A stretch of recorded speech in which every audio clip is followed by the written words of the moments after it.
Hello and welcome back बच्चों। स्वागत है आप सबका बच्चों आज के पहले लेक्चर में। और साहस सीरीज की स्टार्टिंग हो चुकी है बच्चों। इस लेक्चर से अगर सब्जेक्ट की बात की जाए तो बेसिक मैथमेटिक्स की हम बात कर रहे हैं। जैसे कि मैंने आपको बोला कि सबसे पहले मैं आपको वो टूल्स याद दिला दूँ, प्रैक्टिस करा दूँ, जिनकी हेल्प से आप फिजिक्स में आने वाले न्यूमेरिकल प्रॉब्लम्स को बहुत आसानी से सॉल्व कर सकते हैं। ठीक है बच्चों, और उम्मीद करता हूँ आपने बहुत अच्छे से समझ लिया होगा the very first analysis of NEET physics कि किस किस तरीके से हम स्टार्ट करने वाले हैं, किस किस तरीके से हम चैप्टर को पढ़ने वाले, उसकी प्रैक्टिस करने वाले, उसके न्यूमेरिकल एंड ऑल सब कुछ मैं कवर अप करते हुए चलूंगा। सो आपने टेंशन नहीं लेनी, बस आपने एक काम शिद्दत के अकॉर्डिंग करना है बच्चों कि आपने नोट्स बनाने हैं बहुत बेहतरीन तरीके से। ठीक है, तो आज के लेक्चर में हम जो यहाँ पे एक रिवीजन करने वाले हैं बेस्ट तरीके से, मतलब that is our last and best revision. जब तक हमारा एग्जाम नहीं हो जाता तब तक थोड़ा थोड़ा इसको रिवाइज करते रहेंगे, क्योंकि बेसिक मैथमेटिक्स है, ये हमारी हेल्प करता है बच्चों। ठीक है, क्वेश्चंस को आसान बनाने में अगर ये फॉर्मूले, ये कॉन्सेप्ट, ये एंगल हमें याद नहीं होंगे तो कहीं ना कहीं जो फिजिक्स में न्यूमेरिकल सॉल्व कर रहे होते हैं तो due to lack of all these concept and formulas हमारा क्वेश्चन सही नहीं हो पाएगा। ठीक है, तो यार mathematics dependent lot of questions obviously physics में आते हैं, उसके बिना तो बात बनेगी भी नहीं, ये आप सबको पता है बच्चों। तो आज के इस लेक्चर में दिस इज योर साहस सीरीज लेक्चर नंबर 1 गाइज। तो भाई मैं आपको बता दूं साहस सीरीज का ये लेक्चर 1 है और इसमें हम बात कर रहे हैं बेसिक मैथ्स की, है ना। That is super duper important for our NEET entrance examination. अगर फिजिक्स में हमने हर क्वेश्चन को बहुत बेहतरीन तरीके से एंजॉय करते हुए विदाउट एनी मिस्टेक सॉल्व करना है। ठीक है बॉस। और बच्चों आज का जो लेक्चर होने वाला है ये ट्रिगोनोमेट्री पे डिपेंडेंट होने वाला है। ठीक है, ऑब्वियसली मतलब नॉट इन डेप्थ, हम बहुत ज्यादा डेप्थ में जाएंगे, हम वहां तक फोकस करेंगे, उन 3 मेन इंपॉर्टेंट क्राइटेरिया पे फोकस करेंगे जिसका नॉर्मली यूज होता है हमारे एग्जाम में। ऐसा नहीं कि हम पूरी मैथमेटिक्स पढ़ने बैठ जाएंगे यहाँ पे। ठीक है, उतना समय नहीं है, just for revision purpose guys, कि एटलीस्ट हर बच्चे को ये जरूर करके जाना है। ठीक है बच्चों, तो देखो भाई ट्रिग्नोमेट्री की बात करने वाला हूं तो ऑब्वियसली सबसे पहले मैंने राइट एंगल ट्रायंगल की ही बात करूंगा। उस पर डिपेंडेंट जितने भी एंगल्स कॉन्सेप्ट होते हैं उनकी बात करेंगे, और क्या क्या चीज होती है जो नॉर्मली जितनी क्लास 11th और 12th हो हमारे न्यूमेरिकल्स में वो एंगल्स, वो कॉन्सेप्ट, वो फॉर्मूलाज यूज होते हैं। उतना देखो कम समय में ज्यादा आउटपुट लेके आना है, क्योंकि हमने रिविजन करना है। ठीक है बच्चों, चलो भाई देखो यार, सबसे पहले आपको बच्चों यहां समझना पड़ेगा कॉन्सेप्ट ऑफ, ये रिवाइज कर रहे हैं हम। ठीक है, concept of right angle triangle. ठीक है, राइट एंगल ट्राइंगल, ये आपने सबसे पहले समझना है। वैसे तो बहुत बेसिक है लेकिन बनता है भाई रिवीजन करना वंस अगेन, क्योंकि मेडिकल बच्चों के लिए सबसे ज़्यादा फोकस बच्चों का होता है फिजिक्स, केमिस्ट्री, बायोलॉजी। वो बेसिक मैथ्स पे दूर ही रहते हैं, बस शुरू में पढ़ लेते हैं, साल की स्टार्टिंग में पढ़ लेते हैं, उसके बाद इसको छूते भी नहीं है। आई मीन उसको बीच बीच में रिवाइज भी नहीं करते। जो बच्चा करता है उसको ऑसम हेल्प मिलती है, ये उसको पता है, तो ये आपको भी पता होना चाहिए अब। ठीक है, तो यहाँ पे राइट एंगल ट्रायंगल का जो कंसेप्ट है उसका यूज कैसे करें। मैक्सिमम बच्चे मैंने देखे हैं ऑफलाइन में, ऑनलाइन में तो क्या बोलूं, जो मैंने देखे हैं ऑफलाइन में कि यार वो ना ट्रायंगल्स में भी फंसते रहते हैं। तो due to this lack of mathematical basic concept understanding, हम बेसिक सी कैलकुलेशन भी नहीं कर पाते हैं, है ना। मैं अभी क्वेश्चन भी कराऊंगा तो बने रहना मेरे साथ। ठीक है भाई, this is not only for the revision कि मैंने आपको रिवीजन करा दिया, इस पर डिपेंडेंट जो नीट में ही क्वेश्चन आ चुके हैं ना पास्ट कुछ सालों में, डिफरेंट चैप्टर्स के मैंने कुछ सेलेक्ट कर रखे हैं क्वेश्चंस, वो भी मैं कराऊंगा। तो पूरा लेक्चर देखना, बेस्ट मजा आएगा। नीट के कुछ क्वेश्चंस जो उन पे डिपेंडेंट होंगे वो भी सॉल्व हो जाएंगे और आपको एप्लीकेशन करना भी आ जाएगा। और जो चीज आपको एटलीस्ट याद रखनी, बहुत ज्यादा नहीं, बहुत थोड़ी सी, जो आपको हेल्प करेंगी 101%। ठीक है बच्चों, देखो भाई बच्चों, अगर मैं आपको बता दूं राइट एंगल ट्रायंगल बनाना है, मतलब एक ट्रायंगल आपने बनाना है, और वो उसको राइट एंगल ट्रायंगल आप कब बोलेंगे, जब उसका एक एंगल 90 डिग्री होगा। सिंपल सा लॉजिक है। मतलब सर, मतलब अगर किसी बच्चे ने एक ऐसा ट्रायंगल बनाया, बहुत ध्यान से समझेंगे, इसका बहुत ज्यादा यूज होता है हमारे प्रॉब्लम्स में, है ना। प्रॉब्लम्स आएंगी, मैं आपको कराऊंगा तो आपको अभी देखने को मिलेंगी। ठीक है, तो देखो भाई, ठीक है सर, तो यहाँ पे एक राइट एंगल ट्राइंगल है, तो ट्राइंगल मतलब 3 एंगल होंगे उसके पास। तो एक एंगल ये होगा भाई, एक ये होगा, एक ये होगा, 3 एंगल है ना, और इन तीनों में से एक 90 डिग्री होना चाहिए, इसलिए उसको राइट एंगल ट्राइंगल बोलते हैं। 90 डिग्री एंगल होना चाहिए। तो आप देख सकते हो ये वाली साइड देखो आप, ठीक है, लेट्स सी ये ए है, ये बी है और ये सी है, ठीक है बॉस, है ना। तो ये वाली जो साइड है और ये जो बीसी साइड है, ये यहाँ पे जो एंगल बना रहे हैं 90 डिग्री है, they are perpendicular to each other, right angled मतलब परपेंडिकुलर टू ईच अदर। अब बच्चों इसमें एक एंगल ये बच गया और एक एंगल ये बच गया। लेट्स सी, ये एंगल थीटा है और ये एंगल अल्फा है, मान लेते हैं ना भाई, ठीक है। अब बच्चों एक चीज ध्यान से समझना कि मैं यहाँ पे आपको क्या याद दिलाने आया हूं, ठीक है। तो सबसे पहले हर बच्चे को ये बचपन वाली बात याद आ जानी चाहिए कि कौन सा इसमें बेस होगा, कौन सा परपेंडिकुलर होगा, कौन सा हाइपोटेन्यूस होगा, ये तो पता होना चाहिए कि नहीं। एक चीज हर बच्चा देख के समझ जाता है कि सर 90 के सामने वाली जो साइड होती है उसको हम हाइपोटेन्यूस कहेंगे, और सपोज करो आपने इस एंगल को एज्यूम नहीं करा, समझना भाई, समझने का यहां पे ध्यान देने का मेडिकल वालों, जो 90 डिग्री का एंगल है उसके जस्ट सामने की जो साइड होगी उसको हाइपोटेन्यूस कहते हैं आप, और रिमेनिंग जो टू एंगल्स होंगे उनमें से किसको आप लेके यूज कर रहे हैं कैलकुलेशन। लेट्स सी, ये वाला एंगल आपने कुछ थीटा माना है, तो जहां पे भी एंगल मानोगे, ये मानोगे तो इसके सामने वाली साइड देखनी है, उसको परपेंडिकुलर कहते हैं, ठीक है। तो जो रिमेनिंग होगी आप समझना, यानी ये वाली थर्ड साइड है, देखो 90 के सामने वाली हाइपोटेन्यूस हो गया और थीटा के सामने वाली परपेंडिकुलर, तो ये बेस होगी। इतना तो समझ में आता है, दिस इज योर बेस, जिसको हम नॉर्मली बी लिखेंगे जैसे हाइपोटेन्यूस, और ये आपका बन गया परपेंडिकुलर। कूल है, क्लियर है, यस, याद रखना। अब आपके दिमाग में आ रहा होगा यार सर अगर ये एंगल नहीं हुआ, ये हुआ तो मैं यहाँ पे बना देता हूँ। तो देखो बहुत बेसिक है बच्चों, लेकिन बहुत शानदार है, और यह आपको समझना पड़ेगा कि इसके बिना हमारे न्यूमेरिकल नहीं होंगे। जो मैं अभी सॉल्व कराऊंगा ना आपको नीट के क्वेश्चंस, आपको एहसास हो जाएगा, ठीक है। And this is the series जो आपको फिजिक्स में बहुत स्ट्रॉन्ग बनाएगी हर तरीके से, 360 डिग्री, राइट।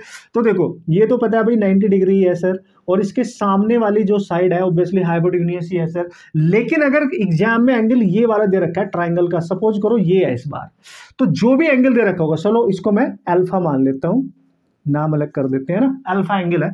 तो चूंकि एंगल ये गिवन है और आपने ये एज्यूम करा, तो इसके सामने वाली जो साइड होगी वो परपेंडिकुलर होगी, तो ये वाली जो साइड होगी जिसके साथ ये एंगल बनता है वो आपकी बेस हो जाएगी। जैसे इसके साथ एंगल बन रहा था तो ये बेस हो गई थी। बस ये समझ लेना है, उन तीनों एंगल में से एक तो 90 डिग्री होगा, रिमेनिंग टू एंगल्स में से कौन सा दे रखा है उसके जस्ट सामने परपेंडिकुलर है, और जिसके साथ वो एंगल बना रहा हो बेस बन जाएगा। Simple logic, right. तो एक तो आपको ये बिल्कुल very very very very clear होना चाहिए। आई होप आपको ये बिल्कुल याद आ गया होगा, अपनी बचपन की यादें ताजा हो गई होंगी 9th और 10th क्लास, है कि नहीं, जिसको हम भूल जाते हैं। And that is really very very important basic foundation. बच्चों फाउंडेशन हमारी बहुत जरूरी होती है, बेसिक कॉन्सेप्ट, बेसिक अंडरस्टैंडिंग बहुत जरूरी होती है, क्योंकि वहीं से हमारे कॉन्सेप्ट आगे आगे आगे बढ़ते हुए क्लियर होते जाते हैं, ठीक है, और मजा आता है क्वेश्चंस करने में। चलो भाई ये तो हो गया सर, ठीक है। अब आप सबको पता है ट्रिग्नोमेट्री में ये ट्राइंगल, जो राइट एंगल ट्राइंगल है, ये बिल्कुल हमें पता होना चाहिए। अब इसमें जो मेन कॉन्सेप्ट है ना बच्चों, वो होता है ट्रिग्नोमेट्रिक रेशियोज, ठीक है। जो ट्रिग्नोमेट्रिक रेशियोज होते हैं वो आपको यहाँ पे समझने पड़ेंगे, ठीक है। जो ट्रिग्नोमेट्रिक रेशियोज होता है सबने पढ़ा है, बचपन से पढ़ते आ रहे हैं भाई हम कि ट्रिग्नोमेट्रिक रेशियोज हैं क्या, sine theta, cos theta, tan theta, फिर उनके रिवर्स जो वैल्यू होती है, ठीक है, उनकी अपोजिट होती है, कोसिकेंट होता है, सीकेंट होता है, कॉट थीटा होता है, ये सब कुछ हमें पता है, ठीक है। जो ट्रिग्नोमेट्रिक रेशियोज है अब हम उनकी बात कर लेते हैं जल्दी से, और ये फर्स्ट फेज है जो हमने रिवाइज करके जाना है।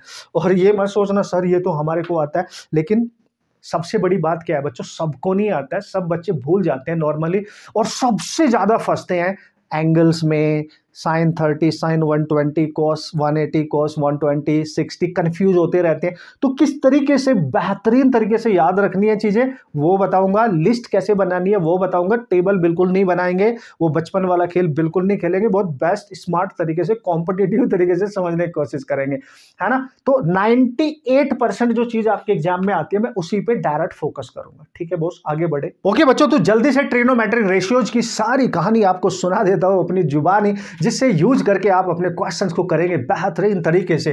तो यार अभी अभी हमने सीखा है कि अगर हमारे को एक ट्राइंगल दे रखा है, suppose this is the triangle, इसमें तो कोई सोचने की जरूरत ही नहीं है, that is your 90 degree angle and this is something theta. तो बच्चों आपके एग्जाम में जो थीटा गिवन होगा ना किसी भी ट्राइंगल में, एक एंगल अगर 90 है तो रिमेनिंग जो एंगल नॉर्मली वो नीट के क्वेश्चंस में देता है ना, मैं आपको बता दूं, या तो वो 0 डिग्री देगा ऑब्वियसली 30 डिग्री देगा जो आपने पढ़ा है, 45 डिग्री देगा, 60 डिग्री देगा, 90 डिग्री देगा, ठीक है, 180 डिग्री दे सकता है, मतलब 120 डिग्री भी दे सकता है क्या है, देता है। यही एंगल सबसे ज्यादा होते हैं। थोड़ा और स्मार्ट खेलेगा तो 37 डिग्री दे देगा और 53 डिग्री दे देगा। Simple guys, you just remember all these angles. तो इन पे डिपेंडेंट हमें वैल्यू चाहिए, तो हमें तो ट्रिग्नोमेट्रिक रेशियोज चाहिए, ठीक है, यानी ट्रिग्नोमेट्रिक रेशियोज यानी टीआर, ठीक है बॉस। तो देखो सबसे पहले आप लिखेंगे साइन थीटा। ये मैंने कौन सा साइन थीटा लिखा है भाई, खतरनाक ही लिख दिया कुछ। तो this is your sine theta. आप सब बच्चों को बताया कि जब हम ट्रायंगल में यूज करेंगे साइन थीटा, लेट्स सी ये A B and this is C, तो पहले देखेंगे जो थीटा एंगल है वो कहां पे माना है भाई, ये 90 है, ये थीटा माना है। अगर यहां माना होता तो उसके सामने परपेंडिकुलर, चूंकि आपने यहां माना है तो इसके सामने ये वाली साइड परपेंडिकुलर और 90 के सामने अभी बताया मैंने हाइपोटेनस, तो रिमेनिंग दिस इज बेस। तो साइन थीटा जो होता है वो जो एक रेशियो है, वो एक रेशियो बताया तो उसकी साइड लेंथ है, उनका रेशियो होता है। तो क्या होगा सर बच्चों, ये होता है आप सबको बताया परपेंडिकुलर ओवर हाइपोटेन्यूज, ठीक है। जैसे यहाँ पे परपेंडिकुलर क्या दिख रहा है आपको, थीटा के सामने ए बी साइड परपेंडिकुलर है और उसका हाइपोटेन्यूज हो गया बी से सी, तो बी सी ये आपका। बाकी पाइथागोरस वगैरह वो मैं मान के चल रहा हूँ हर बच्चे को अच्छे से आती है, पता है, याद है, ठीक है। वैसे ही सिंपली गाइस अगर आप ध्यान से देखो इसका रिवर्स अगर आप लोगे तो वो कोसिकेंट थीटा हो जाता है, यानी वो 1/sin ऑफ थीटा होता है, यानी वो हाइपोटेन्यूज ओवर पी परपेंडिकुलर होता है। तो यहाँ पे बनेगा BC ओवर AB। तो बस आप ये याद रखो, बाकी तो आप स्मार्ट हो, आप उड़ा डालेंगे मेरे को पता है, ठीक है। एक तो ये याद हो गया। दूसरा बच्चों कॉस ऑफ थीटा, मतलब आपने 3 चीजों पे खास ध्यान देना है। एक आपका साइन थीटा, ये बाकी इसका रिवर्स होता है वो आपको याद रहेगा। फिर दूसरा आपको कॉस थीटा। बच्चों कॉस थीटा जो होता है ऑब्वियसली वो बेस ओवर हाइपोटेन्यूज होता है, that is base over hypotenuse, ठीक है। तो यहाँ पे बेस क्या है आपको पता है, थीटा के सामने परपेंडिकुलर, तो जिसके साथ थीटा बन रहा है that is B, that is AC side, और हाइपोटेन्यूज तो सेम ही रहेगा, दैट इज BC। कूल है, सिंपल है। फिर देखेंगे बच्चों यहाँ पे that is your tan theta. Tan theta क्या होता है सर, टेन थीटा अगर मैं यहाँ पे लिखूं इसको लेंथ रेशियोज में, जो उसकी साइड लेंथ है उसके रेशियोज में, तो आप सबको बताए परपेंडिकुलर ओवर बेस होता है। बस ये याद रखेंगे। सर क्या मतलब है इसका, परपेंडिकुलर क्या है भाई, थीटा के सामने दैट इज AB, और बेस क्या है भाई, आप अगर ध्यान से देखो इस पर्टिकुलर ट्रायंगल की मैं बात कर रहा हूँ, दैट इज AC। और बच्चों आप सबको पता है परपेंडिकुलर ओवर बेस है ये। टेन थीटा को जब यहां से आप परपेंडिकुलर ओवर बेस इसकी वैल्यू कैलकुलेट करोगे अगर यहां से, तो ये रेशियो होता है sine of theta over cos of theta. ये भी याद रखना है और याद होगा, बचपन में बहुत पढ़ते थे ना भाई, 10th 9th बहुत क्वेश्चंस आपने 10th क्लास में करे ही होंगे यार। तो sine theta over cos theta ये याद रखना है, जो भूल चुके उसको याद कर लो। फिजिक्स में अगर बढ़िया से प्रैक्टिस करते हुए न्यूमेरिकल करना चाहते हो, ठीक है, तो बिल्कुल याद रखेंगे। बच्चों एक चीज तो मैंने आपको बताई नहीं, कॉस थीटा का अगर आप रिवर्स करोगे यानी 1/cos थीटा, तो इसको आप सीकेंट ऑफ थीटा लिख सकते हो, ठीक है। और इसका रिवर्स करोगे तो 1/tan थीटा को बच्चों आप कॉट ऑफ थीटा लिख सकते हो। तो आपने केवल क्या करना है, साइन पे काम करना है, कॉस पे काम करना है और टेन पे, बाकी उनका रिवर्स आप सबको याद रहेगा, नो प्रॉब्लम एट ऑल, ठीक है सर। Yes sir. तो कॉट थीटा क्या होता है, इसका रिवर्स यानी कॉस बाय साइन, मतलब आप इसको लिख सकते हो cos theta by sine of theta. मतलब आपको साइन कॉस की वैल्यू अगर पता है तो भाई टेन थीटा तो अपने आप ही आ जाएगा ना, तो हमें टेन थीटा की अलग से वैल्यू याद करने की जरूरत है ही नहीं बॉस, आप समझ रहे हो। क्योंकि हमें बताया अगर हमें टेन थीटा निकालना है, कॉट थीटा निकालना है, तो हमें साइन और कॉस की वैल्यूज पता होनी चाहिए। तो अब मैं इन एंगल्स पे आपको वो वैल्यूज बताने वाला हूं कि कैसे बेस्ट वे में आप याद रख सकते हो, और उसके क्वेश्चन हम कैसे करेंगे वो सब कुछ कराऊंगा, टेंशन नहीं लेने का। पहले सारा रिवाइज करा देता हूं कौन कौन सा मेन फील्ड है जो ट्रिग्नोमेट्री में एटलीस्ट हर बच्चा लास्ट मोमेंट पे रिवाइज करके जाए। इसके नोट्स बना लेना प्रॉपर, बढ़िया शॉर्ट नोट्स आप इनको मान सकते हो, ठीक है। और ये सब कुछ बताने के बाद मैं आपको इनका एक एक न्यूमेरिकल कराने वाला हूं, जिससे और वही न्यूमेरिकल कराऊंगा जो नीट में आ चुके हैं, ऐसे अपनी तरफ से कुछ नहीं कराऊंगा, सो डोंट वरी। तो आप रिलेट कर पाओगे, आपको मजा आएगा, और जो चीजें आपको आनी चाहिए एक्चुअली में वो फिर उस पर आप फोकस करेंगे, ठीक है गाइस। आगे बढ़े, एंगल्स की बात करते हैं, आगे बढ़ते हैं, फिर देखेंगे कुछ बेहतरीन ट्रिग्नोमेट्रिक रिलेशंस, फॉर्मूलाज जो हमेशा लगभग मतलब जो क्वेश्चंस आते हैं ना उनमें कहीं ना कहीं यूज हो ही जाते हैं भाई, मस्त तरीके से। ओके बच्चों, तो जल्दी से मैं आपको बता देता हूं हूं कि एंगल्स को अब आप कैसे याद रखें, क्योंकि मेडिकल एस्पिरेंट्स के साथ ज्यादातर प्रॉब्लम रहती है कि वो कहीं ना कहीं एंगल में कंफ्यूज हो जाता है, भूल जाते हैं। भाई जो लिस्ट में बना के दे रहा हूं उसको वैसे थोड़ा सा प्रैक्टिस कर लेना, आपको बहुत हेल्प मिलेगी इसको बेस्ट वे में तैयार यू नो याद करने की, ठीक है। तो सबसे पहले आपको देखो बच्चों, अगर आप साइन की वैल्यू 0 डिग्री पे निकालोगे ना भाई, साइन 0 डिग्री, तो इसकी जो भी वैल्यू होती है वो cos 90 की भी होती है, और ऐसे याद रखना है 0 वैल्यू होती है, ठीक है। साइन 0 डिग्री पे वही वैल्यू देता है जो cos 90 डिग्री पे देता है, दैट इज 0 डिग्री। और अगर मैं आपको बता दूं साइन 0 डिग्री ले लो या साइन की वैल्यू आप 180 डिग्री पे निकालो, ठीक है, तो भी इसकी 0 वैल्यू ही होगी। ये अलग से नोट बना लेना, ये अलग से नोट बना लेना, क्योंकि बहुत इंपॉर्टेंट इस तरीके से होने वाला है। इस तरीके से याद रखोगे तो आपको चीजें रिलेट होके बेस्ट वे में याद रहेंगी, और कॉम्पिटिटिव तरीके से आप याद रखो, ज्यादा बेटर है, छोटे छोटे बच्चों की तरह नहीं, राइट। तो देखो भाई, कभी कभी क्या होता है बच्चों, इसको वो साइन ऑफ, मैं ऐसे बॉक्स बनाते जाऊंगा आपको मजा आएगा, इसको वो साइन 180 डिग्री लिखे या पाई लिखे, पाई होता है एंगल रेडियन में, दिस इज इन रेडियन, वो मैं आगे बताऊंगा, इसी में बताऊंगा relationship between degree and radian, so don't worry, right. तो साइन 180 डिग्री लिखा है या साइन पाई लिखा है तो ये 0 डिग्री ही देगा। और ये जो cos 90 लिखा है, अगर 90 नहीं लिखा होगा तो ये पाई बाई 2 लिखा होगा, पाई बाई 2 यानी रेडियन में, ठीक है। पाई की वैल्यू तो आपको पता है पाई बाई 2, तो अगर cos 90 नहीं लिखा है तो पाई बाई 2 लिखा होगा, cos पाई बाई 2 लिखा होगा, एक ही बात है, उसकी वैल्यू 0 डिग्री होगी, ये सॉरी 0 होगी, ठीक है, तो दैट इज 0। तो यार ये याद रख लेना, और ये इसी तरीके से याद रखना जो मैं यहाँ पे बता रहा हूं। तो दिस इज सेट 1 है ना, इसको मैं सेट बोल रहा हूं, चलो सेट 1 हो गया आपके पास। अब आते हैं सेट 2 पे, जैसे जैसे एंगल बढ़ता जाएगा वैसे वैसे आपके सारे फंडे क्लियर होते जाएंगे। तो सेट 2 पे हम जाएंगे, 0 से गए, हम स्टार्ट किया, फिर 30 डिग्री पे चलते हैं, साइन से कॉस की तरफ चलेंगे, ठीक है। तो अभी बच्चों अगर मैं साइन 30 डिग्री पे वैल्यू निकालूं, तो बच्चों इसको साइन 30 लिखो या साइन पाई बाई 6 लिखो, ठीक है, पाई बाई 6, ये मैं भी बताऊंगा पाई बाई 6 कैसे आए, सो आपने टेंशन नहीं लेनी है, पहले आप देखते रहो। तो साइन 30 की जो वैल्यू होती है, हालांकि बच्चों को याद होती है, लेकिन कुछ और भी तो पूछ सकता है ना भाई, वो भी याद रखना है ना यार। देखो साइन 30 की वैल्यू और cos 60 की वैल्यू सेम होती है, और cos 60 को आप cos पाई बाई 3 भी लिख सकते हो, ये पाई वाई का चक्कर है, सब बताऊंगा, टेंशन नहीं लेने का। तो साइन 30 और cos 60 की वैल्यू, इन दोनों की वैल्यू बच्चों 1/2 होती है, दिस इज सेकंड सेट। ऐसे याद रखोगे ना भाई, मजा आ जाएगा आपको, बहुत सारे अलग अलग से एंगल बिल्कुल भी यूज करने की कोई जरूरत नहीं पड़ेगी।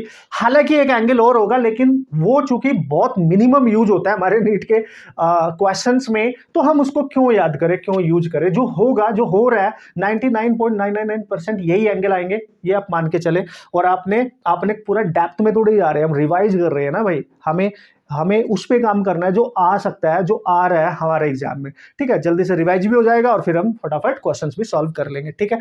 अब बच्चों चलते हैं सेट 3 पे, और ये 3-4 सेट मैं आपको बना के दूंगा, इसी में सारा काम आपका बन जाएगा, तो इसमें कोई पंगे वाली बात नहीं है। अब एक चीज तो हर बच्चे को याद होगी, क्या सर, साइन 45 डिग्री, ठीक है। बच्चों साइन 45 डिग्री को उसको आप पाई बाई 4 लिख सकते हो, यहाँ पे 4 होगा, या तो 45 डिग्री लिखो या पाई बाई 4 रेडियन में होता है। और ये साइन और कॉस की जो वैल्यू होती है ना, सेम ही रहती है, यानी कॉस पाई बाई 4 और इसकी वैल्यू 1/√2 होती है, ठीक है बॉस। आ रहा है, बचपन याद आ रहा है, देख लो आप, दिस इज द बॉक्स। तो मतलब ये वो एंगल है 45 डिग्री जिसमें साइन और कॉस दोनों की वैल्यू सेम यही रहेगी, चाहे साइन 45 हो, कॉस 45 हो, 1/√2 ही रहने वाली है। कूल है ना भाई, यस सुपर कूल है सर, ठीक है। ये वो एंगल्स हैं जो हमारे एग्जाम में यूज होंगे, जो हमें एज इट इज पता होने चाहिए। बच्चों अब चलते हैं सेट नंबर 4, ओके, सेट 4 की तरफ चलते हैं। सर वो क्या होने वाला है भाई, तुम्हारे को पता है, देखो मैं क्या बताने वाला हूं बच्चों। साइन 60 डिग्री की अगर मैं बात करूं, ठीक है, 60 डिग्री जिसको आप साइन 60 को पाई बाय 3 लिख सकते हो, 60 वाले को, ठीक है। और या साइन 60 लिखो या कॉस 30 डिग्री लिखो, ठीक है, इसको आप कॉस पाई बाय 6 लिख सकते हो, या इसको आप और कुछ लिख सकते हो, और कुछ एनीथिंग एल्स जो तुम्हारे दिमाग में, जो तुम्हें पता हो। इसके अलावा इसकी कोई और वैल्यू अगर आपको याद हो। बच्चों एक एंगल जो जरूरी है वो भी याद रखना है आपने, साइन ऑफ 120 डिग्री, ठीक है, साइन ऑफ 120 डिग्री, यानी साइन 60 की वैल्यू, साइन 30 की वैल्यू और साइन 120 की वैल्यू सेम होती है, that is √3/2। You have to remember this data, ये याद रखना है इसी तरीके से। यानी sir sine 60 cos 30 sine 120 that is √3/2, yes you have to remember this, ठीक है, इसको आपको याद रखना है। कर लेंगे भाई, बढ़िया तरीके से करेंगे, मतलब ये एक ही बात है, आप समझ लो, मतलब ये वैल्यू और ये वैल्यू सेम ही है, ये वैल्यू और ये वैल्यू सेम ही है ना। अगर हम इनको चेंज करके लिखे तो आपको तो मैं बता रहा हूँ, बस आप इस तरीके से इसको याद रखें तो मजा नहीं आ जाएगा। अलग से टेबल वेबल आपको बनाने की कोई जरूरत है ही नहीं है, आप बस एक बार इस तरीके से इसको रिपीट करके देखें तो आपको मजा आएगा गाइस, ठीक है। बाकी जो नेक्स्ट वैल्यूज है वो आपको एडिशनली याद रखनी होगी, ठीक है। कैसे सर, देखो बच्चों यहाँ पे बता रहा हूं मैं, जो पेयर्स में आपको याद रखनी है वो ये रही, पेयर्स में ये रही। जो अलग अलग याद रखनी है वो क्या है, जो और यूज हो सकती है वो मैं आपको बता देता हूं बच्चों। जैसे अच्छा एक चीज और मैं आपको बता दूं, चलो 90 वाला हालांकि आपको पता होगा, यहां बना रहा हूं मैं, ठीक है, यहां बना रहा हूं, this is your set number 5, set number 5 बच्चों यहाँ पे बना देता हूँ, ठीक है। देखो अगर साइन ऑफ में 90 तक जाऊं तो साइन 90 की वैल्यू और कॉस 0 की वैल्यू बच्चों 1 होती है एंड सेम होती है, आप ध्यान से समझें, है ना। साइन 90 डिग्री और कॉस 0 डिग्री 1 वैल्यू मिलेगी, ये भी यूज होता है काफी ज्यादा, ठीक है, ये आपको याद रखना है ना, बहुत बेसिक भी है, आपको पता भी होना चाहिए। अब देखने यहाँ पे ध्यान से, तो बच्चों यहाँ पे आपको याद रखना है, सर आपने तो साइन साइन कॉस कॉस लिखा है, टेन तो लिखा ही नहीं भाई, टेन को निकालने की जरूरत ही क्या है, जब आप सबको पता है अलग से याद रखने की जरूरत ही क्या है, मैं अभी बताऊंगा आपको, ठीक है। अब बच्चों यहाँ कुछ एडिशनल वैल्यूज आपको याद रखनी है, कैसे, जैसे कॉस 180 डिग्री, कॉस 180 डिग्री लिखे या उसको वो कॉस पाई रेडियन लिखे, इसकी वैल्यू बहुत ज्यादा यूज होती है, दैट इज -1। और दूसरी आपको याद रखनी कॉस 120 डिग्री, 120 को आप लिख सकते हैं -1/2, ठीक है boss, yes yes and yes. ये दो एडिशनल वैल्यू सुपर इंपॉर्टेंट है, बहुत ज्यादा यूज होती हैं, आप ये मान के चलेंगे और ये आपको एडिशनली याद भी रखनी होगी, ठीक है। थर्ड वैल्यू आपको याद रखनी है, अगर साइन 37 डिग्री आ जाए, मतलब ऐसा कुछ एंगल आ जाए जो ये 30 60 90 45 ये ना हो, 37 बच्चों इसका एक रेशियो याद रखना 3/5 एंड कॉस 37 का जो वैल्यू होता है वो 4/5 होता है, ठीक है, ये रेशियो की फॉर्म में याद रखने का, यानी साइन 37 आपको देगा 3/5, कॉस 37 आपको देगा 4/5, ये एडिशनली अलग से याद रख लेना, सिंपल, बस इतना है, बस इतना है, देख लो, टेंशन नहीं लेने का, टेन वगैरह कॉट वगैरह यूज करने की कोई जरूरत नहीं है। साइन का रिवर्स कर दो तो कॉसिकेंट बन जाता है, कॉस का रिवर्स कर दो तो सीकेंट बन जाता है, और टेन को निकालने के लिए आप क्या करते हो, देखो आप सबको पता है 10 अगर मैं 30 डिग्री निकाल रहा हूं तो भाई मेरे को पता है sine theta over cos theta होता है, तो साइन 30 ओवर कोस 30, तो भाई मैं अलग से क्यों याद रख लूं, है ना, उतनी सारी वैल्यूज क्यों याद रख लूं, फटाक से मैं निकाल सकता हूं, याद रखोगे तो बहुत अच्छी बात है यार, आपका समय बच जाएगा। साइन 30 बच्चों आपको पता है 1/2 होता है, और कोस 30 अभी निकाला है √3/2 होता है, 2 से 2 कैंसिल हो गया, तो ये वैल्यू 1/√3 आ गई। ये भी यूज होता है, इस पे भी काइनेमेटिक्स में क्वेश्चन आते रहते हैं, आए भी हैं, इसमें तो कोई शक वाली बात नहीं है, बट मैं ये बता रहा हूँ आपको कि इसको आप बना भी सकते हो, ठीक है। तो ये आपको याद रखना है, ये पेयर्स में याद रखना है, इजी, इसको अलग से याद रख लेना, मजा आ जाएगा। इससे ज्यादा मेरे को दिख नहीं रहा है कि कोई एडिशनल और वैल्यू आपको मेरे ख्याल से याद रखनी चाहिए, नहीं, बिल्कुल भी नहीं सर, ठीक है। तो बच्चों ये आपका फर्स्ट पार्ट है। What is that sir? This is the first part of your trigonometry, angle से रिलेटेड, राइट एंगल ट्राइंगल से रिलेटेड, जो हर बच्चे को याद रखना है। इस पे डिपेंडेंट मैं अभी 1-2 क्वेश्चन आपको कराने वाला हूं जिसमें एंगल वैंगल यूज होते हैं, फिर मैं फॉर्मूले पे आऊंगा, फिर मैं रेडियन और डिग्री वाले रिलेशन पे आऊंगा, बात बन जाएगी, मजा आ जाएगा, कोई टेंशन वाली बात नहीं है, क्वेश्चन सॉल्व कर लेंगे साथ साथ। नीट की क्वेश्चन है, PYQs है जो करंट ईयर्स में आए थे, उन्हीं की डिस्कशन करूंगा, करूं कि नहीं करूं।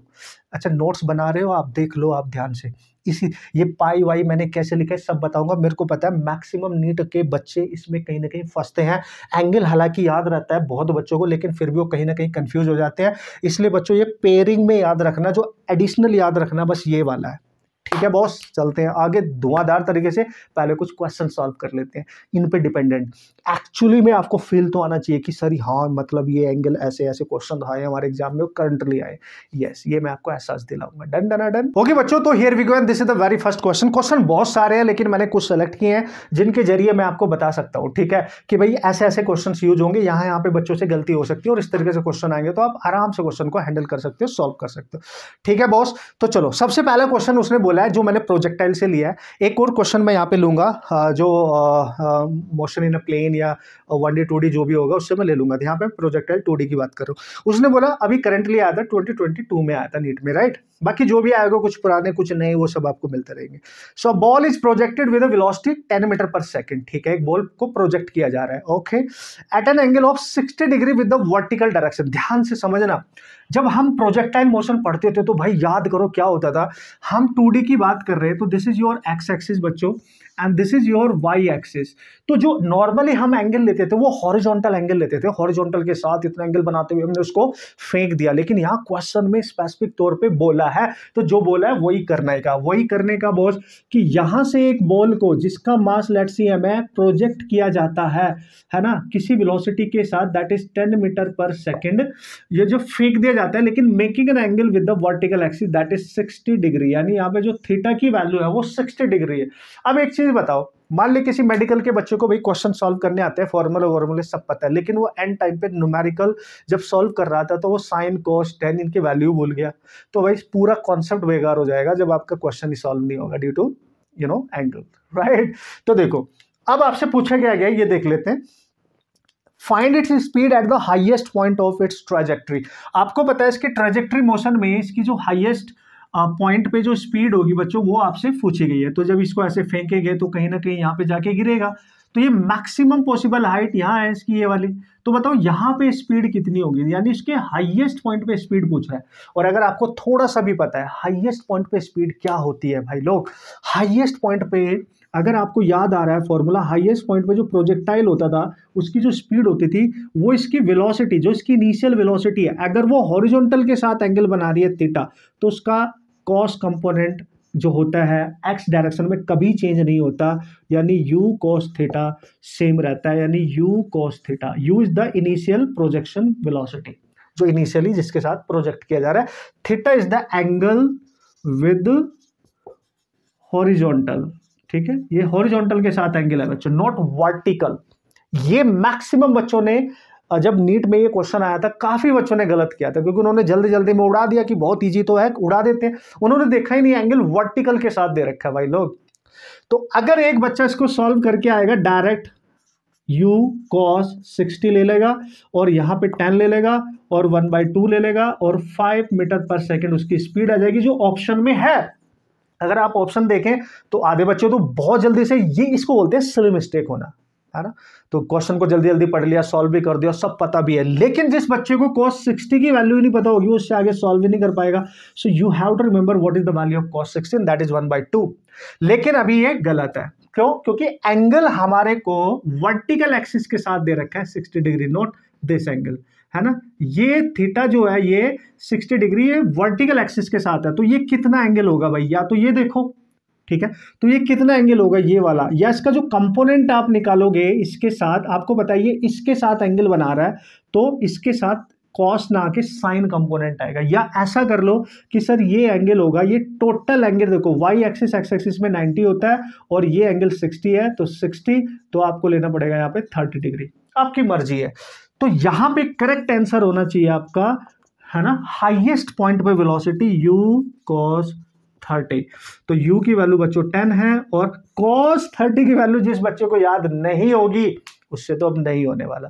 और आपको क्या लगता है सारे बच्चे एक जैसे होते हैं? भाई मैक्सिमम को याद नहीं होती है, इसलिए याद करना है। आप देखो यूज हो रहा है ना, आपका बेसिक मैथ है, बेसिक 10th क्लास का मैथमेटिक्स है, फिर भी यूज हो रहा है। तो इसकी वैल्यू अभी बताई थी मैंने, √3/2, इसको आप कैंसिल करो, that is 5/√3 and that is metre per second and this is the velocity at highest point.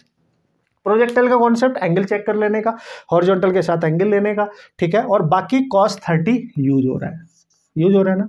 इसी तरीके से बहुत सारी चीजें आपकी यूज होती रहेंगी एग्जाम के अंदर। चले भाई नेक्स्ट क्वेश्चन एक और करेंगे, डोंट वरी, और भी क्वेश्चन है वो भी करते जाएंगे, धीरे धीरे आगे बढ़ते जाएंगे। आपको एहसास तो दिला के रहूंगा ना कि हाँ ये बेसिक है, ऐसे अप्लाई करना है, तभी तो ये नीट की सीरीज बेस्ट सीरीज बनेगी। साहस तो दिखाना पड़ेगा, हर क्वेश्चन को सॉल्व करने के लिए तैयार रहना पड़ेगा बॉस, मेरे साथ साथ फाइट तो करना पड़ेगा, तभी मजा आएगा। ठीक है, ओके ओके बच्चों, here we go and this is the next question, very basic question, लेकिन बेहतरीन भी माना जाएगा कुछ बच्चों के पॉइंट ऑफ व्यू से। तो देखो क्वेश्चन बहुत छोटे ही होते हैं, हमेशा कॉम्पिटेटिव एग्जाम में बहुत बेसिक कॉन्सेप्ट पे आते हैं, लेकिन कैलकुलेशन वाइज कॉन्सेप्ट वाइज थोड़े से अंडरस्टैंडिंग उनको बिल्ड करना वो बहुत जरूरी हो जाता है। तो मैक्सिमम बच्चे तो वहीं बाहर हो जाते हैं जी, जो उसको बना नहीं पाते हैं, राइट, जो एंगल्स में छोटी छोटी जगह फंस जाते हैं, और जहाँ पे मैथ नहीं है फिर वो उसको कर भी लेते हैं, मैथ है तो फिर वो कहीं ना कहीं स्टक कर जाते हैं। तो आपने ये नहीं करना है, आपने इसका बेस्ट रिविजन करके जाना है, इसलिए basic mathematics before starting your chapters very very important guys. ठीक है, तो सेकंड क्वेश्चन है, पार्टिकल स्टार्टिंग फ्रॉम ओरिजिन, एक पार्टिकल है ओरिजिन से स्टार्ट करता है, 0 0 कोऑर्डिनेट है, move in a straight line in the XY plane, it's coordinate at a later time that is √3, 3। ठीक है, the path of the particle makes with x axis an angle of, angle निकालना है, again x axis और Y axis की ही बात कर रहा है। एक पार्टिकल यहां से स्टार्ट होता है 0,0 से, स्ट्रेट लाइन पाथ फॉलो करते हुए आगे बढ़ता है और किसी एक पॉइंट तक पहुंचता है जहां पे कोऑर्डिनेट √3 दे रखे हैं। पहले तो आपको ये बताना पड़ेगा, यानी जो बच्चों पार्टिकल है ना वो इस रास्ते को फॉलो करते हुए आगे जा रहा है, आप समझो, और यहां तक गया, ओरिजिन को O मान लो, इस पॉइंट को P मान लो। ठीक है, इसके कोऑर्डिनेट भी दे रखे हैं, जो पहले वाला होता है ये x की वैल्यू होती है, ये y पे वैल्यू होती है। ठीक है, वैसे ही ये आफ्टर सम टाइम x की वैल्यू है और इसको x2 मान लो, चलो इसको x1 y1 मान लो, और ये y2 है, मतलब वो x एक्सिस पे कितनी दूर जा गया है और y एक्सिस पे कितनी दूर डिस्टेंस कवर कर लिया है। ठीक है, पता है क्या पूछ रहा है, बताओ इसका ये पाथ जो है ना, ये पाथ, ये जो इसका पाथ है स्ट्रेट लाइन, ये x एक्सिस के साथ कितना एंगल बना रहा है। तो देखो ये जो गैप दिख रहा है, this is the angle theta, ये पूछा गया तुम्हारे ही एग्जाम में आया।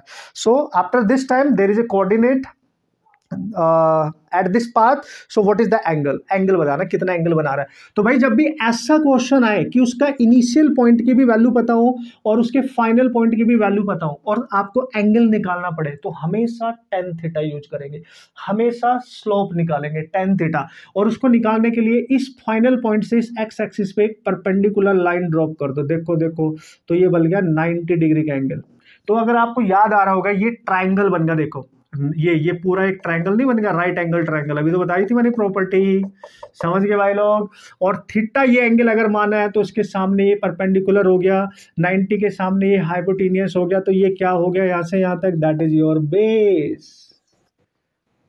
कमाल है, यस धमाल है बॉस, याद होना चाहिए तुम्हारे को। ठीक है, अब क्या करेंगे सर, बच्चों मैं आपको बता दूं, यहां पे अगर आप ध्यान से दोस्तों 0 0 से स्टार्ट किया, तो यहां से यहां तक जब वो गया होगा यहां तक, और यहां से यहां तक वाई एक्सिस पे गया होगा, देखो वर्टिकल ये डिस्टेंस, तो ये जो कोऑर्डिनेट होते हैं ना, पहले वाला एक्स का है, तो यहां से यहां तक जो उसने डिस्टेंस कवर किए ये वाली, ये 0 से स्टार्ट होकर √3 तक गया वो। ठीक है, और ये वाई एक्सिस का है, मतलब वाई एक्सिस में इतनी डायरेक्शन यहां तक गया, मतलब ये जो मैंने यहां पे बनाया है, यानी ये जो डिस्टेंस है उसकी, ये वाई एक्सिस की, यानी ये 3 मीटर होगी। लेट्स ये 3 मीटर, ये √3 मीटर है। आपको क्या कैलकुलेट करना है, इसका एंगल। तो हमें पता है this is right angle triangle, तो हमें पता है यहाँ पे tan थीटा अगर मैं निकालूं तो वो परपेंडिकुलर ओवर बेस होता था, अभी बताया था मैंने आपको, तुम्हारे एग्जाम में बेसिक है। अब इसमें क्या फिजिक्स लगेगी, मैथमेटिक्स ही है ना भाई। तो आप ध्यान से देखो, थीटा के सामने वाली ये जो लेंथ है, ये लाइन पूरी पॉइंट से लेके एक्स एक्सिस तक, ये परपेंडिकुलर है, अभी बताया था मैंने, और इसकी वैल्यू आपको 3 दे रखी है। और जो बेस है, थीटा जिसके साथ एंगल बना रहा है, ठीक है, वो बेस है, वो √3 है, एंड दिस इज √3। हमें एंगल चाहिए। जब भी ऐसे सिचुएशन आएगा, इस एंगल निकालना 3/√3, इसके एंगल तो हमें पता नहीं है, तो पता क्या करना है, tan ऑफ थीटा 3/√3, √3 से ऊपर भी मल्टीप्लाई कर दो, नीचे भी मल्टीप्लाई कर दो। ठीक है, तो आप क्या लिखेंगे, 3√3/√3, 3 हो जाएगा, ये कैंसिल हो जाएगा बच्चों, तो टेंजेंट ऑफ थीटा को √3 लिखेंगे। और ध्यान से समझो, फंस गए ना, जिस बच्चों को नहीं पता होगा कि टेन थीटा में √3 किस एंगल पे वैल्यू होती है, तो वो तो गया, इतनी मेहनत भी बेकार हो गई। तो क्या करें सर, अब कैसे करेंगे सर, मतलब सॉल्व कैसे करेंगे? तो बच्चों मैं आपको बता दूं, जो √3 है ये कहाँ से मिलेगा, किस एंगल पे आपको मिल सकता है, अब ये आपको याद रखना पड़ेगा। याद करो, टेन थीटा आपका होता था sine theta upon cos theta होता था, और देखो साइन और कॉस में किस एंगल पे √3 होता था, ये आपको समझना पड़ेगा ना भाई, किस पे होता था। देखो भाई, अगर मैं साइन 60 लिख दूं यहाँ पे, ठीक है, और यहाँ पे लिख दूं बच्चों कॉस 60, ठीक है, तो इस एंगल पे साइन 60 पे अभी वैल्यू मैंने आपको बताई थी √3/2 और कॉस 60 पे बताई थी 1/2, तो ये कैंसिल हो जाएगा, तो ये √3 आ जाएगा। तो इसका मतलब tan 60 की जो वैल्यू होती है वो √3 होती है, तो यहां से जो थीटा होगा वो 60 डिग्री होना चाहिए कि नहीं भाई, है ना। इसीलिए याद रखना है कि भाई tan 30 अगर डायरेक्ट याद रख सकते हो 1/√3 होता है, और tan 60 जो होता है वो √3 होता है। 30 पे 1/√3 होता है और 60 पे √3 होता है। समझ गए, कर लोगे? यस सर कर लेंगे, कोई टेंशन वाली बात नहीं है भाई, अब तो हम उड़ा ही देंगे, ठीक है, उड़ा देना भाई। तो ये वैल्यूज याद रख लेने का, ठीक है। क्वेश्चन भी कर लिया, तुम्हारे एग्जाम का कंसेप्ट भी समझ लिया, अप्लाई करना भी सीख लिया, अब तो मुस्कुरा दो, थोड़ा सा तो बनता है यार मुस्कुराना। नीट की तैयारी कर रहे हो, माना कि आप प्रेशर में हो थोड़ी सी रिवाइज करते करते, लेकिन टेंशन नहीं लेने का। मेरा काम ही यही है कि फिजिक्स में हर बच्चे को कंफर्टेबल कराना, उसको क्वेश्चन सॉल्व करने सिखाना, उसको कॉन्सेप्ट अप्लाई करने सिखाना, और जिससे वो बहुत बढ़िया तरीके से अपने एग्जाम में उनको अप्लाई कर सके और अच्छे से क्वेश्चन को सॉल्व कर सके। अब चलते हैं बच्चों, 2 क्वेश्चन मैंने आपको यहाँ प्रैक्टिस करा दिया, मेरे ख्याल से दैट इज सफिशियंट कि आप अप्लाई कैसे कर रहे हो, जो तुम्हारे एग्जाम में आया है आप इजीली क्वेश्चन को क्रैक कैसे कर सकते हैं। अब थोड़ा नेक्स्ट ट्रिग्नोमेट्रिक वैल्यूज पे चलते हैं, फिर और क्वेश्चन सॉल्व करेंगे उससे रिलेटेड। Done. Okay guys, here we go and this is the part 2। Part 2 क्या सर, यानी ट्रिग्नोमेट्रिक की जो मैं डिस्कशन कर रहा हूं उसका पार्ट 2 वाले फॉर्मूलाज कॉन्सेप्ट जो भी है, ठीक है। तो we have to remember some important formulas, है ना, सम इंपॉर्टेंट, ये बहुत जरूरी है गाइस, ठीक है, ये फॉर्मूलाज आपको याद होना चाहिए, ठीक है, क्योंकि इसका यूज होता है और इसमें बेस्ट क्वेश्चन आते हैं इसका यूज होके, ठीक है। तो सबसे पहला बचपन में जो पढ़ा था, अगर कहीं पे साइन 2 थीटा लिखा है, यानी साइन का फॉर्मूला है और उसका एंगल थीटा, जो वहां पे एंगल लिखा हुआ है वो 2 टाइम्स है, यानी 2 थीटा है, आप ध्यान से समझने का, ठीक है। तो बच्चों क्या करते हैं, इसका एक फॉर्मूला होता है जो हम बचपन से पढ़ते हैं, 2 साइन ऑफ थीटा, ये जो 2 है ना, एक तरीके से ऐसे समझो कि 2 पहले लिख दिया साइन थीटा, फिर ये सिंगल लिख दिया, इनटू कॉस ऑफ थीटा, और ये इनटू है मतलब मल्टीप्लाई में, तो 2 साइन थीटा कॉस थीटा लिखते हैं हम इसको, ठीक है। अगर साइन 2 थीटा लिखा है कहीं पे, अगर, लेकिन ये भी यूज हुआ है, ध्यान से समझो, अगर सर केवल साइन थीटा लिखा होगा तो बच्चों इसको इसी की हेल्प से सॉल्व करेंगे और इसको हाफ एंगल फॉर्मूला कहते हैं। अगर वहां 2 नहीं है, केवल साइन थीटा है, तो ये एज इट इज 2, लेकिन जब यहाँ 2 थीटा था तो यहाँ थीटा किया हमने, तो यहाँ θ/2 करेंगे, एंगल हाफ हो जाएगा, और इनटू कॉस ऑफ θ/2 करेंगे। ये याद रखना, very very important guys, use हो चुका है आपके एग्जाम में, क्वेश्चन सॉल्व करने के लिए कराऊंगा मैं, इसलिए याद रखने का, ठीक है। This is your very first formula, clear है? यस। चलो भाई सेकंड भी देख लेते हैं भाई, सेकंड क्या है। अब एक कॉस का फॉर्मूला याद रखते हैं, जैसे cos 2 थीटा, अगर cos 2 थीटा हुआ तब क्या करेंगे बच्चों, उसके 2 इंपॉर्टेंट फॉर्मूले जो हमारे को याद रखने हैं cos 2 थीटा के। पहला होता है 2 cos ऑफ स्क्वायर थीटा -1, आप जब डेरिवेशन वगैरह करते होंगे क्लास 12th में, ऑब्वियसली इसका यूज होता था कि नहीं? यस, आप ध्यान से समझ लेने का। और दूसरा फॉर्मूला होता है 1 - 2 साइन ऑफ स्क्वायर थीटा, ठीक है, साइन स्क्वायर थीटा, ये होता है। ये तब है जब cos 2 थीटा है। अगर सर यहाँ पे ऐसा हुआ कि cos थीटा हुआ तो भाई हाफ एंगल कर देना, ये 2 cos स्क्वायर θ/2 हो जाएगा -1, और ये 1 - 2 साइन ऑफ स्क्वायर θ/2 हो जाएगा। इतने समझदार हो, आराम से कर लेंगे, बिल्कुल कर लेंगे, यूज होगा, बिल्कुल होगा, बहुत ज्यादा यूज होता है, इसलिए पता होना जरूरी है, ठीक है। थर्ड बच्चों एक लास्ट, हालांकि बहुत मिनिमम यूज होगा, लेकिन लिख देता हूं अगर कहीं पे यूज करना पड़ गया तो। साइन में अगर 2 एंगल दे रखे हो, ठीक है, अलग अलग साइन, और वो ऐसे हो A + B टाइप के, या A - B, 2 साइन हो सकते हैं। जैसे साइन में अलग अलग एंगल हो सकते हैं, जैसे ए की जगह 30 डिग्री हो गया, इसकी जगह कुछ 90 डिग्री हो गया, समथिंग लाइक दैट, ठीक है। तो साइन ए अगर प्लस का साइन है तो इसको लिखेंगे साइन के साथ पहले ए एंगल लिखेंगे इनटू कॉस के साथ बी एंगल लिखेंगे, यानी साइन ए कॉस बी। और अगर प्लस साइन है तो प्लस ही यूज करेंगे। फिर कॉस के साथ ए लिख लेंगे और साइन के साथ बी एंगल लिख लेंगे। This is the way to solve the problem, right. और लेकिन सर माइनस हुआ तो फिर यहाँ इसकी जगह अगर माइनस, देखो प्लस साइन है तो प्लस लेंगे, अगर माइनस हुआ तो इसको बस आपने नेगेटिव साइन लिख देना है। तो साइन ए कॉस बी और माइनस लगा देना है, कॉस ए आपका साइन बी बन जाएगा। बस साइन जो है वही ऐसे रखना है। इसके अलावा कोई और फॉर्मूला बच्चों आपको यूज करने की जरूरत नहीं पड़ेगी। पूरी नीट फिजिक्स में जितने भी क्वेश्चंस आज तक हिस्ट्री में आए हैं उनमें कहीं ना कहीं यही फॉर्मूले का यूज किया गया है। इसका भी बहुत रेयर यूज किया गया, बट अगर हो गया तो कहीं ना कहीं हम बड़े वाले एंगल्स, जो बड़े एंगल्स होते हैं ना, उनमें इनका यूज कर लेते हैं। जैसे फॉर एग्जाम्पल मैं आपको बताऊं, साइन ऑफ अगर आपसे पूछे 75 डिग्री की वैल्यू बताओ, तो ये हम नहीं कर सकते। वैसे नीट में इसका यूज होता भी नहीं है, बट इसको आप डायरेक्ट याद नहीं रख सकते, तो इसको हम ब्रेक कर सकते हैं दो एंगल्स में। 75 डिग्री को आप 45 प्लस 30 तो लिख सकते हो ना भाई, लिख सकते हो कि नहीं। अब देखो इसको मान लो ए और इसको मान लो बी, ठीक है, और ये फॉर्मूला यूज कर लो, इसका आंसर निकल के आ जाएगा। This is something like that. तो आपको ज्यादा टेंशन वेंशन लेने की जरूरत नहीं है। एक और देता हूं जो ज्यादा यूज हो सकता है, जैसे साइन ऑफ अभी मैंने 120 डिग्री की वैल्यू लिखी थी, मैंने लिख दी थी ना डायरेक्ट ही, है ना। लेकिन देखो कैसे, साइन ऑफ अगर मैं इसको 120 को बच्चों 90 प्लस 30 डिग्री लिख दूं, है ना, इस तरीके से भी समझ सकते हो। वैसे इसका दूसरा रूल भी होता है, साइन 90 प्लस 30 है cos 30 बन जाएगा, वो और भी अलग चीज है। लेकिन अगर मैं बताऊं ये फॉर्मूला अप्लाई करने की कोशिश करूं तो ये वाला फॉर्मूला आप डायरेक्ट यूज कर सकते हो और इसका आंसर आपको मिल जाएगा। तो जब आप लिखोगे sine 90 cos 30 plus cos 90 sin 30, तो आपका आंसर बन जाएगा, जो भी होगा आंसर आ जाएगा। करके दिखाऊं, देख लो इधर, इधर देखो भाई, इसको मैं A मान लेता हूं और इसको मैं बच्चों B मान लेता हूं, ठीक है। यानी साइन 120 लिखो या फिर ऐसे लिखो, एक ही बात है ना, कूल है। देखो मैं लिखूंगा sine A cos B plus cos A sin B, ऐसे ही था ना भाई, बिल्कुल।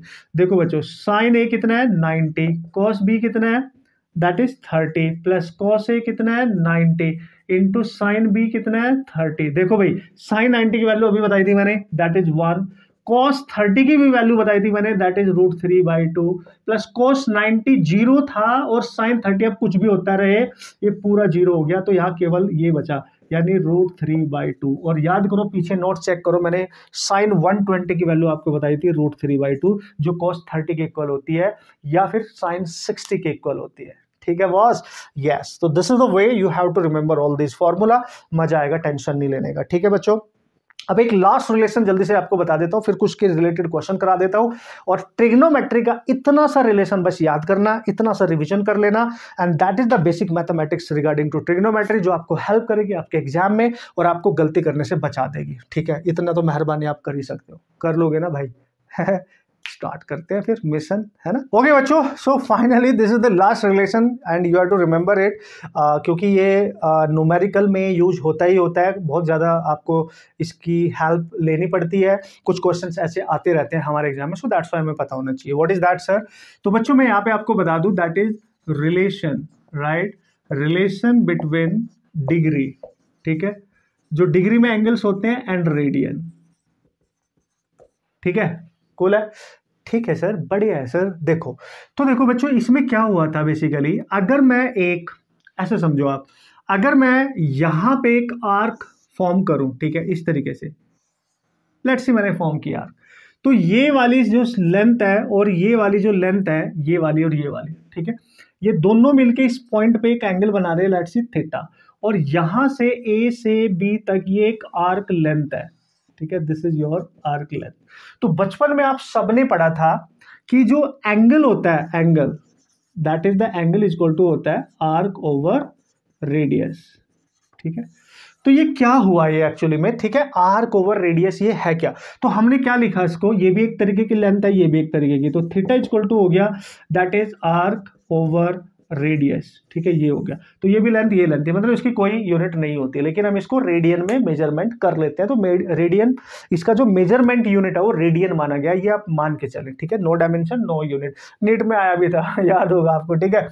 सो अब आपको याद क्या करना है बच्चों, अगर मैं ध्यान से देखूं इस आर्क लेंथ को अगर मैं पूरा बढ़ा दूं, एक सर्कल नहीं बन जाएगा, देखो एक सर्कल बनेगा। तो जब ये इतनी सी ए से बी तक अगर एंगल थीटा बना रही तो पूरा कितना एंगल बनाएगी याद करो, तो पूरा बनाएगी 360 डिग्री। अगर डिग्री में ले रहे हो, ठीक है, अगर डिग्री में एक मेजरमेंट किया गया बच्चों कि पूरा सर्कल सेंटर पे कितना एंगल बनाता है डिग्री में, लेकिन आर्क लेंथ यानी कंप्लीट सर्कल की आर्क लेंथ कितना एंगल बनाएगी, उसने बोला 2 पाई रेडियन, RAD लिख देते हैं उसको, उसने रेडियन में मेजरमेंट दे दिया। मतलब देयर इज ए रिलेशनशिप, दो अलग अलग स्टेटमेंट उनको किस तरीके से बनाया गया कि यार अगर हम कंप्लीट आर्क लेंथ ले पूरे सर्कल की तो उसको बोलेंगे 2 पाई रेडियन है, और यही इक्वल होगा अगर हम इसको डिग्री में बोले 360 डिग्री है। बस ये याद रखना है, ठीक है boss. So you have to remember this, and यहां से आपको जो याद रखना चाहिए कि अगर ये 2 पाई रेडियन है तो बच्चों अगर मैं यहां से 1 रेडियन निकालूं तो 2 पाई हटाना पड़ेगा, तो यहां पे आ जाएगा, देखो यहां पे 360 डिग्री बाय 2 पाई, और इससे कैंसिल कर दो गाइज, तो 1 रेडियन की वैल्यू आ जाएगी 180 डिग्री बाय पाई, यानी 1 रेडियन की वैल्यू है ये, ठीक है। मान लिया आपको वहां पे कुछ रेडियन में वैल्यू दे रखी है तो आपको डिग्री में कन्वर्ट करना है, तो आपको इतनी वैल्यू से मल्टीप्लाई करना पड़ेगा, ठीक है, यानी 180 डिग्री बाई पाई से, ठीक है। और पाई आपको पता है बच्चों हम कैसे लिखते हैं, 22/7। कूल है।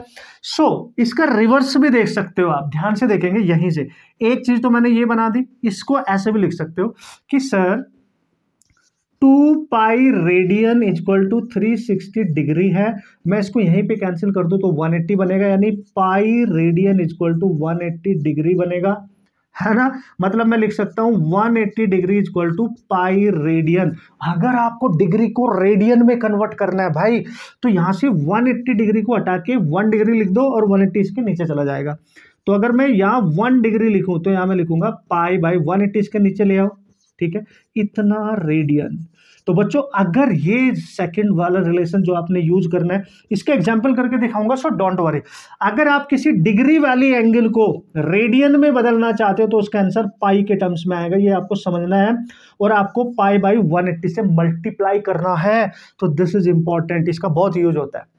1 degree equal to pi by 180 radian होता है। So you just multiplied by that ratio to convert the degree into the radian. For example let's see guys, अभी मैंने कुछ एंगल्स आपको दिए थे, फॉर एग्जाम्पल मैंने थीटा इक्वल टू दिया आपको 30 डिग्री और मेरे को उसको रेडियन में बदलना है, तो क्या बोला मैंने अभी 30 डिग्री है ये, तो 30 इंटू 1 डिग्री लिख सकता हूँ ना भाई मैं, एक ही बात है।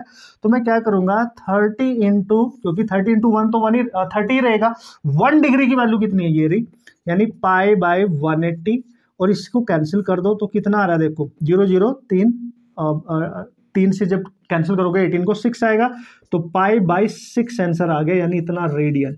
अभी बताया था मैंने अगर कहीं पे 30 डिग्री एंगल लिखा है तो उसको आप पाई बाई 6 रेडियन भी लिख सकते हो, यही तो बताया था यार, ठीक है, याद आ रहा है, यस।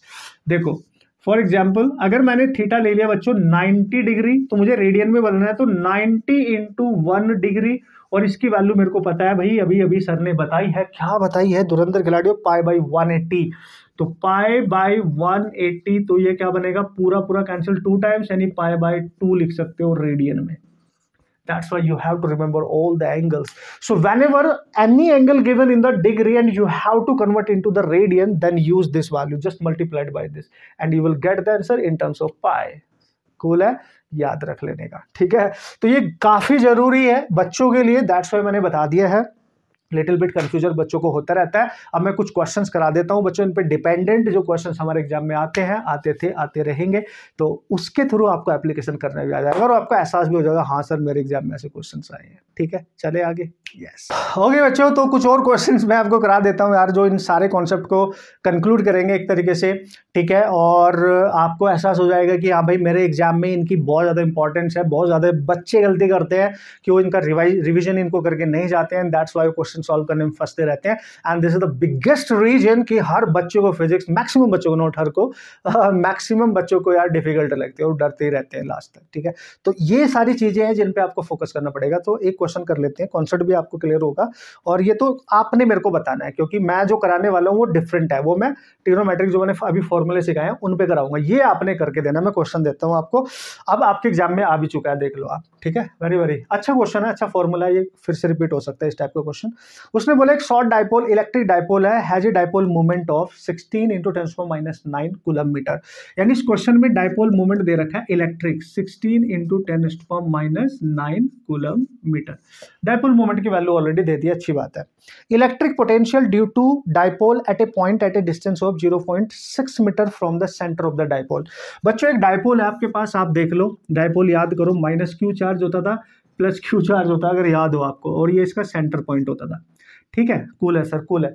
और उसने बोला कि जो उसकी डिस्टेंस है ना पॉइंट की, वो 0.6 मीटर है, and that is situated on the line making an angle of 60 degree with the dipole axis। dipole axis ये रही, जिस एक्सिस पे डाइपोल रखा है इसके साथ सेंटर से अगर एंगल बना रहा है, तो ये तो जनरल पॉइंट हो गया कोई, और एंगल कितना बना रहा है भाई 60 डिग्री, और ये डिस्टेंस कितनी है याद करो, उसको क्या मानते थे, स्मॉल r, यानी 0.6 metre.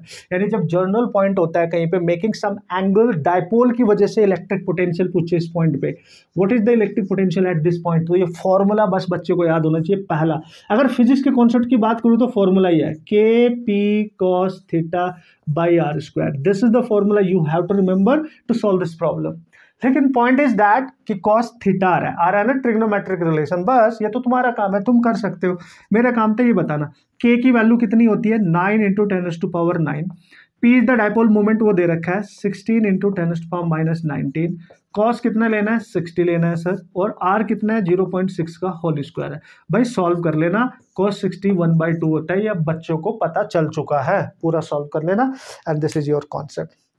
I think all the values are given in the question, तो you just calculate the potential in volt, वो आ ही जाएगा, ठीक है। तो कदम कदम पर आपकी ट्रिग्नोमेट्री आपका साथ देगी, आपको बस उसको रिवाइज करते रहना है और मेरे साथ बने रहना है, पूरे लेक्चर में बेस्ट तरीके से नोट्स बनाते हुए आगे बढ़ना है सीरियसली, अगर नीट में आप बहुत अच्छा फिजिक्स में स्कोर करने वाले हो, ठीक है। तो ये आपको सीखना पड़ेगा, प्रैक्टिस करनी पड़ेगी। अब चलते हैं कुछ ऐसे क्वेश्चन जो ऑप्टिक्स में भी आए और वहां पे भी हमारी मैथमेटिक्स ट्रिग्नोमेट्री का यूज हुआ है बेस्ट वे में। तो हियर वी गो, देखते हैं क्या है क्वेश्चन। ओके बच्चों, here we go, and this is the next question, very very amazing, very very important. इस कॉन्सेप्ट डिपेंडेंट काफी क्वेश्चन एग्जाम में आते रहते हैं, और इस टॉपिक से तो हमेशा नीट में एग्जाम क्वेश्चन आता ही हर साल, हो सकता है इस बार भी आए, ठीक है।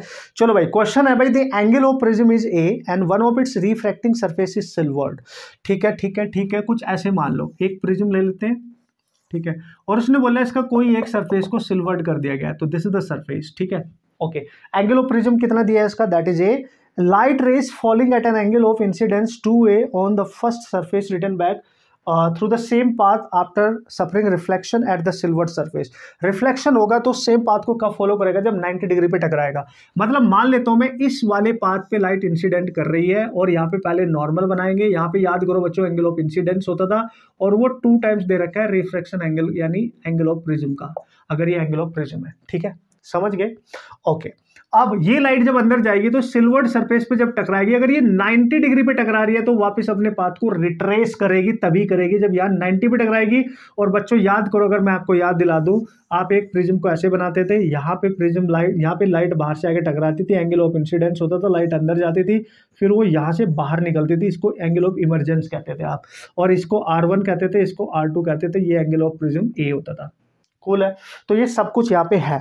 The refractive index of the prism, इस प्रिज्म का रिफ्रैक्टिव इंडेक्स बताना है इस सिचुएशन में। एक तो कॉन्सेप्ट आना चाहिए, दूसरा मैथमेटिकली आप स्ट्रांग होने चाहिए, दोनों चीज का कॉम्बिनेशन है ये। तो हर बच्चे को अगर इसको सॉल्व करना है तो मैथ्स का बेसिक नॉलेज भी होना चाहिए, फिजिक्स के कॉन्सेप्ट तो आने ही चाहिए, ठीक है। जब भी बच्चों ऐसा क्वेश्चन प्रिज्म में आता है कि एक सरफेस से लाइट रिफ्लेक्ट करके दूसरे सरफेस पे टकरा के, जो सिल्वर्ड सरफेस है, तो सिल्वर्ड सरफेस है तभी वो रिफ्लेक्ट बैक करेगा, अगर सेम पाथ को फॉलो करेगा तो यहाँ पे जो ये एंगल है E, तो ये E एंगल आपका 0 हो जाता है, इस बात का आप ख्याल रखेंगे। ये प्रिज्म फिजिक्स के कॉन्सेप्ट में अगर मैं बात करूं, ठीक है। और ये जो R2 एंगल है ये भी ऑब्वियसली 0 डिग्री हो जाएगा, क्योंकि ये 90 डिग्री पे यहाँ टकरा रही, तो नॉर्मल के साथ एंगल जो बनेगा वो 0 ही बनेगा ऑब्वियसली। अब हमारे से म्यू पूछा है भाई, म्यू कैसे निकाले। तो आपको पता है जब वो यहां से अंदर एंटर कर रहा है तो ये एंगल कितना होता था R1। तो भाई एक मीडियम बाहर है एयर और अंदर का मीडियम है रिफ्रैक्टिव इंडेक्स म्यू, तो वो जा रही है one medium to another medium, Snell's law use कर लो। तो at this point Snell's law क्या होता था, याद है आप सबको, that is mu equal to sine of i over sine of r. R कितना है यहाँ पे R1, और म्यू बच्चों आपको निकालना है। तो sine of i incidence angle 2a दे रखा है और साइन ऑफ R1 आपको नहीं पता। तो यहां पे एक खास रिलेशन आप सबको याद रखना पड़ेगा। एंड व्हाट इज दैट खास रिलेशन, हाउ टू फाइंड R1, क्योंकि R1 अंदर का रिफ्लेक्शन एंगल नहीं दिया है, सेकंड सरफेस पे रिफ्लेक्ट होकर जब बाहर है वो दे रहा है। लेकिन प्रिज्म के केस में R1 प्लस R2 यानी ये जो दो एंगल्स होते हैं इनका जो ये वाले दिस, इनका सम ए के इक्वल होता है। और बच्चों यहाँ पे R2 सेकंड सरफेस पे जो एंगल है वो तो 0 हो गया, तो R1 की वैल्यू तो a के इक्वल हो जाएगी। यस, तो यहां पे आप जब क्वेश्चन सॉल्व कर रहे होंगे तो sine of 2a by sine of a लिखना पड़ेगा ना। आप फिर फंसोगे। देखो मान लिया बच्चे ने फिजिक्स के कॉन्सेप्ट यूज करके यहां तक क्वेश्चन सॉल्व कर भी दिया, लेकिन वो फिर फंसेगा ड्यू टू मैथमेटिक्स। अगर उसको ये फॉर्मूला याद नहीं है, याद करो साइन 2a आ गया कि नहीं, that is sine 2a। You have to remember the formula of sine 2a, यानी डबल एंगल हो रहा है ना साइन में। तो अभी बताया था मैंने आपको, that is mu equal to sine 2a का फॉर्मूला होता था 2 साइन थीटा कॉस थीटा, और डिवाइड में नीचे as it is sine a है। और बच्चों थीटा की जगह यहाँ पे a है तो यहाँ लिख दो 2 sine of a cos of a over sine of a। याद आ रहा है, अब ये दोनों मल्टीप्लाई में तो साइन साइन कैंसिल, तो यहाँ बचेगा 2 cos of a and this is the refractive index. Check out the answer man. लेकिन मेरा मकसद क्वेश्चन कराना नहीं, आपको अप्लाई करना सिखाना है, ये बताना है कि कॉन्सेप्ट के साथ साथ आपको मैथ्स भी पता होनी चाहिए। ठीक है बॉस। देश के धुरंधर खिलाड़ियों, नीट के फाइटर्स, इससे भी डिफिकल्ट क्वेश्चंस आए हैं, लेकिन वो मैं तभी कराऊंगा जब ये चैप्टर मैं आपको कराऊंगा। अभी तो मैं आपको एहसास दिला रहा हूँ और आपको बता रहा हूँ कि इनका एप्लीकेशन कैसे हो रहा है। इससे भी बेस्ट तरीके से क्वेश्चन में यूज हुआ है भाई। और ज्यादा न्यूमेरिकल मैं अभी नहीं करूंगा, फिलहाल मैंने आपको बताना था, रिवाइज कराना था। I think that is sufficient. आपको ये एहसास दिलाना कि आपको ये फॉर्मूले बढ़िया से प्रैक्टिस करके याद रखने पड़ेंगे। ओके बच्चों, मिलूंगा नेक्स्ट लेक्चर में, और नेक्स्ट लेक्चर में मैं बात करूंगा वेक्टर की, और उसमें कुछ वेक्टर के कॉन्सेप्ट के साथ न्यूमेरिकल भी वही करूंगा जो नीट में आए हैं, कुछ उसमें अलजेब्रिक इक्वेशन एडिशनली बता दूंगा। डोंट वरी, ठीक है, वो सब बता दूंगा। ठीक है, उस पर डिपेंडेंट क्वेश्चंस भी करेंगे जो ऑलरेडी एग्जाम में आए हैं, तब तक इसकी प्रैक्टिस कर लेना। और देखो, ढूंढो, जाओ नीट में सारे chapter 11th class 12th class के खंगाल लो। ठीक है, उनको सर्च करो कि किस किस में मैथमेटिकल रिलेशन यूज हो रहे हैं, खुद भी ट्राई करो, और ट्राई करके कमेंट करके बताया जरूर करो, कमेंट जरूर करना, तभी आगे मैं बढ़ूंगा। ठीक है, और ये बहुत जरूरी है बच्चों। ठीक है, आपका ऐसे ही मास्टर कर लोगे आप फिजिक्स को, बेस्ट वे में रिवाइज कर लोगे, है ना। तो क्वेश्चंस में हर तरीके के इंक्लूड करूंगा, वो मैं उसकी आप टेंशन मत लो, बस मेहनत करते रहे, रिवाइज करते रहो। अच्छा कंटेंट लगे तो दोस्तों को शेयर करने में मत शर्माए बच्चों, और ये हमारे लिए बहुत जरूरी है। आप हमारे कंटेंट को आगे लेके जाएंगे, हम आगे बढ़ेंगे, धीरे धीरे मोटिवेशन आएगी, और सिस्टम हम आपके लिए बहुत अच्छा टेक्निकली स्ट्रॉन्ग बनाएंगे, जिससे हम बहुत कम समय में बहुत अच्छा कंटेंट आपको दे सके। उसके लिए हमें बहुत सारी ऐसी चीज़ें चाहिए जो अभी तक बच्चों हमारे पास नहीं है, and that is really very important कि आप सब बच्चे मिलके हमें सपोर्ट करें, तभी हम आगे बढ़ेंगे और आपके लिए और अच्छे से हम जो भी नेसेसरी चीज़ है आपके एग्जाम में फिजिक्स को बहुत स्ट्रांगली ईजी बनाने के लिए, उसको सॉल्व करने के लिए, वो हम 100% आपके लिए बनाएंगे। ठीक है बच्चों, मेहनत करते रहो, खुश रहो, डाउट हो तो विदाउट एनी एजिटेशन पूछ लेना, शर्माना मत, कमेंट कर लेना, है ना, बता देना। All the best.